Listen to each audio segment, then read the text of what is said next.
ఆగిపోయింది కాబట్టి అదే ఆయన ఎగ్జాంపుల్ చెప్పారు. మళ్ళీ అదే పరిస్థితి వస్తుంది అని చెప్పడం. అంతే. అంటే ఇప్పటి నుంచి ప్రిపేర్ చేయడం అంటే ఏంటి సార్ దాని ఉద్దేశం? భయపడుతున్నారా ఏమన్నా? రేపు పొద్దున్న వైసీపీకి ఏమైనా అవకాశం ఇస్తారేమో జనం అని ఇప్పటి నుంచి ఆ భయం ఏమైనా కనిపిస్తుందా?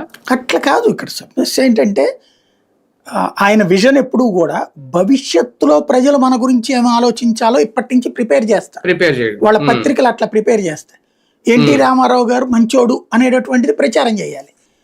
అదే ఎన్టీ రామారావు గారు నచ్చినప్పుడు ఆయన అమ్మాయిలు పిచ్చోడు లేకపోతే ఇంకోటి అనేటటువంటిది ప్రచారం చేయాలి.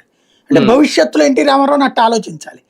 మళ్ళీ ఆ తర్వాత మనకి పార్టీకి ఎన్టీ రామారావు ఫిగర్ అవసరమైనప్పుడు ఎన్టీ రామారావు ధీరోదాత్తుడు, శతాధిక నాయకుడు, అద్భుతమైనటువంటి భక్తుడు, దేశభక్తుడు అన్నటువంటిది ప్రొజెక్ట్ చేయాలి.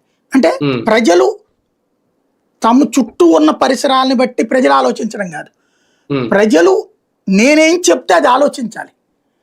ప్రజలు నేను ఎలా చెప్తే అట్లాగే ఫీల్ అవ్వాలి.